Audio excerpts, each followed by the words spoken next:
그래서 사실은 지난번에 이번에 있었던 청문회도 네. 사흘 청문회가 됐고 그렇죠.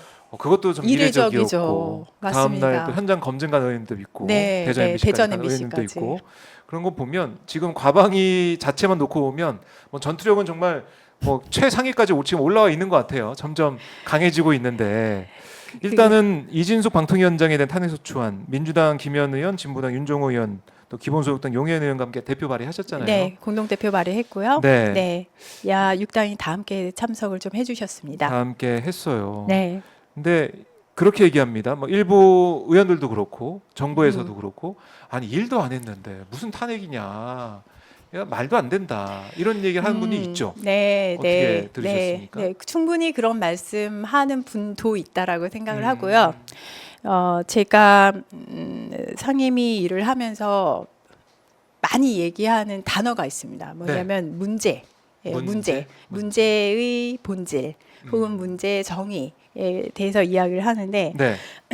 죄송합니다. 네.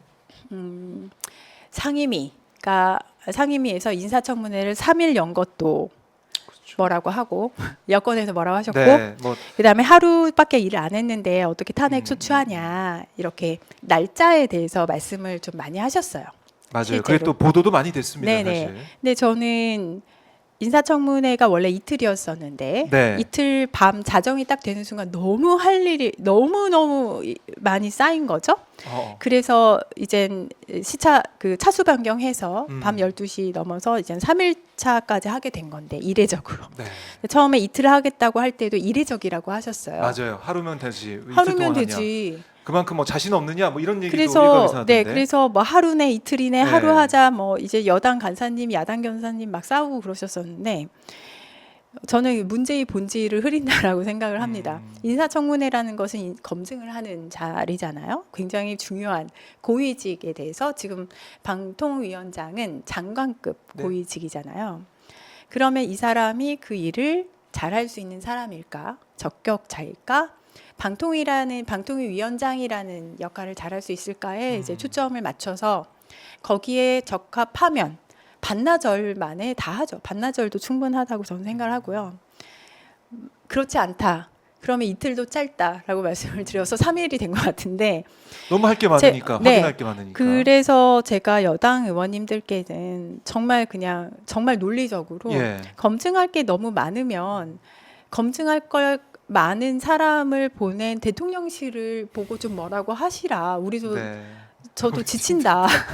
이렇게나 네, 많은 네, 이슈들이 터져 나올 줄 어떻게 알았겠어요? 네, 그러니까요. 비슷합니다. 하루 만에 어떻게 탄핵하니?라고 했을 때 국민들이 원하는 것은 네. 다시 말씀드리자면 제대로 된 방통위원장이라 함은 이게 다른 기관과는 다르게 우리나라에 몇 개 안 되는 합의제 행정기구입니다. 왜 합의제 행정기구냐면은 독립성을 보장을 해야 되는 기관이라서 그래요. 우리나라 공영방송의 이사진을 선임을 할 수 있는 역할을 하는 사람이고 네. 그 이사진으로 인해서 우리나라 공영방송 뭐 KBS, MBC, EBS의 사장이 교체가 될 수 있어요. 예. 사장이 교체가 되면은 결국에는 그렇게 만들어진 경영진이 방송국에서 일하시는 분들에 대한 인사권을 가져가게 됩니다. 맞습니다. 결국 우리가 보는 공영방송의 컨텐츠에 영향을 미칠 수밖에 없는 그런 맨 시작점, 꼭지점에 있는 분이에요. 네. 그 역할을 독립적인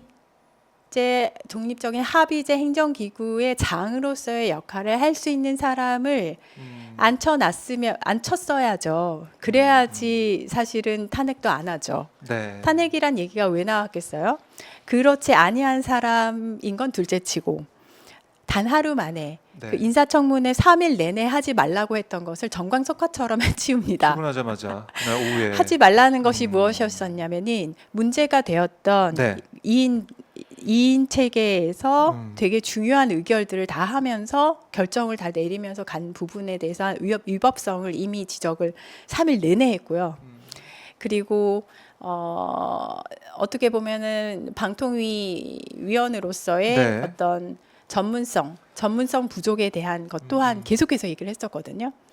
그런데 이제는 방송과 전혀 관련 없는 판사 출신 부위원장과 그리고 인사청문회 내내 문제 제기가 너무너무 많이 된 흠이 네. 너무너무 많아서 3일도 너무너무 짧았던 음, 그런 위원장과 앉아서 이사 선임을 해버린 거죠. 근데 왜 중간에 그 인사청문회를 하면서 계속해서 하지 말라고 했냐면은 거기에 대해서는 이미 이제는 고등법원에서 판결이 있었습니다. 맞아요. 2인 체제에 이인 대해서 체제에 문제가 대한, 있다. 예. 왜냐? 다시 말씀드리면 방통위는 독립적 합의제 행정기구이기 때문에 거기에 맞지 아니한 그 결정 과정이 있었다라고 해서 이미 판결이 있는데 네. 그래서 그 얘기를 계속했는데 그걸 딱 하신 거예요. 그것도 단 하루도 아니에요, 사실은. 11시에 취임식을 했어요.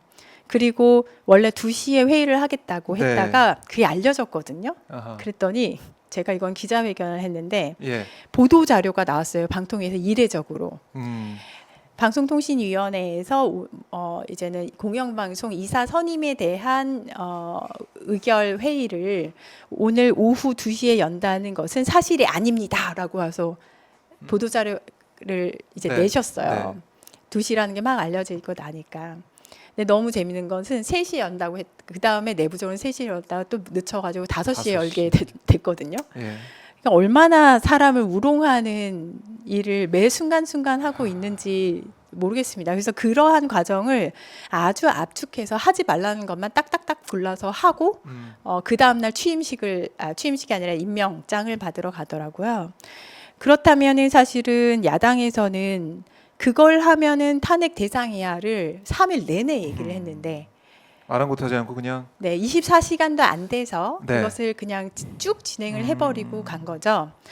그렇다면은 이 사람은 하루가 됐든 반나절이 됐든 네. 탄핵을 해야 되는 것이고 국회 입장에서 탄핵 소추안을 내야 되는 것이고 만약에 이분이 정말 훌륭하게 방송통신위원장으로서의 역할을 수행을 한다고 한다면 1년이든 그분의 임기가 끝날 때든 누가 그런 얘기를 하겠어요.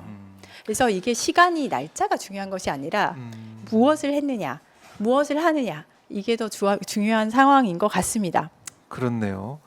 자, 이진숙 방통위원장 뭐 보니까 지난주에는 뭐 아파가지고 입원해가지고 현안질이 안 나왔더라고요. 네, 취임식 날 그렇게 해놓으시고 그 다음 날 다음날 임명장 임명장. 받으실 때 굿모닝 하시면서 뭐 영상에 많이 예, 굉장히 좋았는데. 좋게 잡히시고 하지만 뭐 몸이 안 좋으시다고 하니까 그거는 저는 개인의 어떤 이제 건강 관련된 것은 존중을 해야 된다고 생각을 합니다. 네. 그렇다면 그 몸이 아파서 내일 불출석할게요를 그 임명장을 받은 날 밤에 알려왔습니다.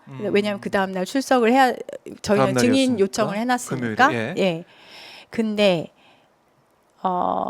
기관의 장인데 기관의 장이 이제는 어떠한 이유로 업무 수행을 못하게 될 경우에는 이미 방통위법에 있습니다. 부위원장이 대리해서 그 역할을 해야 됩니다.